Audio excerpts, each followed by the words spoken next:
Michael Waltrip on the radio talking with Elliott Sadler, and it appears that Michael is going to slow down enough on this restart to let the 2 drop to the bottom. They believe that's the potent combination, so we'll see if the 2 can dive in there and be the lead in front of 15. I don't know if I do that. We saw that on work. The radio, he said he yeah, with a Chevrolet. I know he does, but man, we're coming to the money lap, man. You don't give up a position now. But so many times we've heard drivers say, man, I was out there, I was a sitting duck. Well, does Michael want to be the sitting duck, or does he want to be the one who makes the decision? He needs to look in his mirror and see who's behind him, because that's a pretty potent piece that could push him very well. That's a Chevrolet laid up behind him there, so I don't know. They got it figured out better than we do, I guess. I think it's a good call. I think Michael is working really well with Elliott Sadler. A lot of experience from both of those drivers.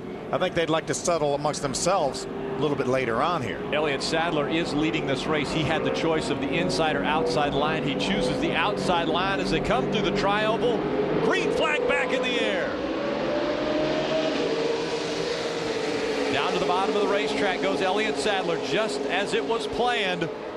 But take a look on the outside. The 17 of Timothy Peters getting a push from the 31 of James Buescher. That 31 and a 4, they're strong. It's just hard to make it's hard to make a run on that outside once the inside line gets up a little head of steam. Michael right up against the 2 truck of Elliott Sadler.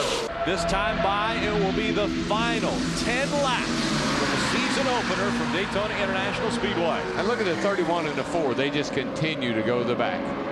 Led the first 55 laps of this race.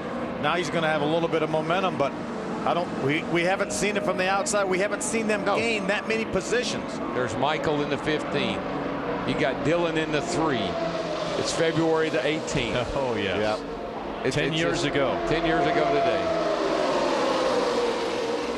The 84 of Chris Fontaine, right in front of the 18 of Kyle Busch. Looks like a little steam maybe coming out of the 18 of Kyle Busch. How about Todd Bodine with all the damage his truck? He got the lucky dog just a few moments ago, and right now being shown up in the top 10. That's what would make you mad. If you're sitting out there and you haven't been any wreck, you hadn't had any trouble, and people that look like this cat right here go driving by you. That will make you outside line work, guys. Here comes Chris Fontaine with Kyle Busch behind him. The outside line is working. Stay on the brakes. Let off the brakes. Where did he come from? Remember, Chris Fontaine had such a great run at Talladega, ran out of fuel.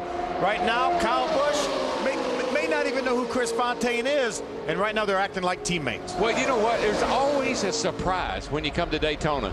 In every race, there's somebody that shows up that you just don't expect. And right now, he happens to be driving truck number 84. One of the things, and we only have 6 laps, less than 6 laps to go. I'm seeing steam come out of the 18 of Kyle Busch. He is tucked in behind that 84. Krista? Kyle hasn't said anything about a potential overheating problem, but he does know who Chris Fontaine is. He knew he was going to match up with him in these closing laps once the field shuffled out, where that was his only hope. But he did say he wasn't sure if he trusted him. He wasn't sure if he should be pushing or being up front, because he didn't know how the spotters would work.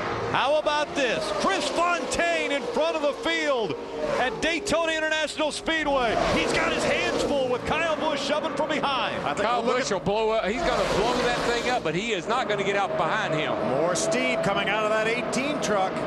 Kyle Busch tries to cheat to the outside to get some air. You heard him say, got to get down. He has slow truck ahead. That's going to hurt the performance of that 18. When that thing gets so hot and it finally loses enough water, it'll hurt the performance of it. It'll start to detonate. So give me some air, and you still see the steam rolling out at the base of the windshield of the 18 of Kyle Busch. Is he going to get shuffled out of the way? Here comes the 31 of James Buescher up the middle. I don't know if there's any room, but there they go. Problems as they go through the triangle. Austin Dillon is caught up in it. The 31 of Buescher's caught up in it. That's the rest of the field. They're right all there. in it. That's They're all done. in it. There's only 2 guys left running.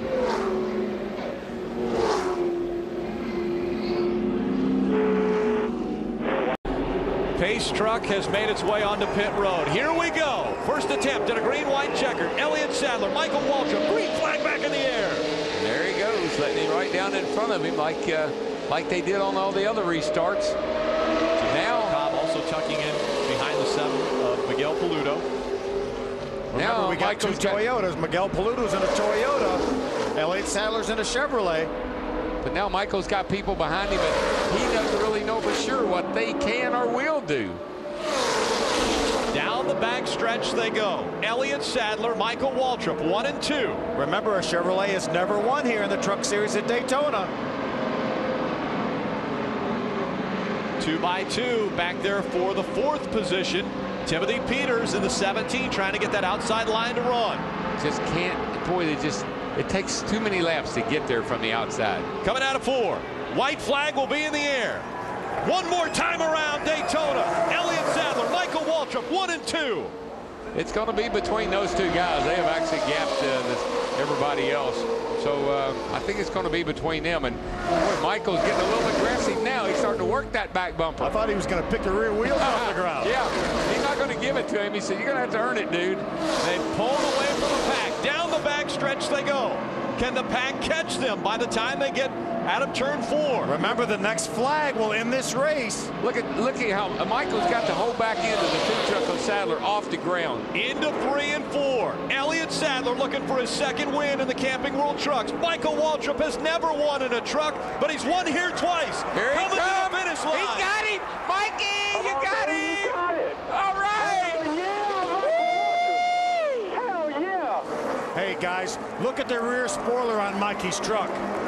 Michael Waltrip, he doesn't have a rear spoiler. Has won his first ever Camping World Truck Series race 10 years Yikes. to the day Yikes. of his first Daytona 500 I can't believe I'm up here doing this race, and he's out there doing what he does, and here we are again, 10 years later.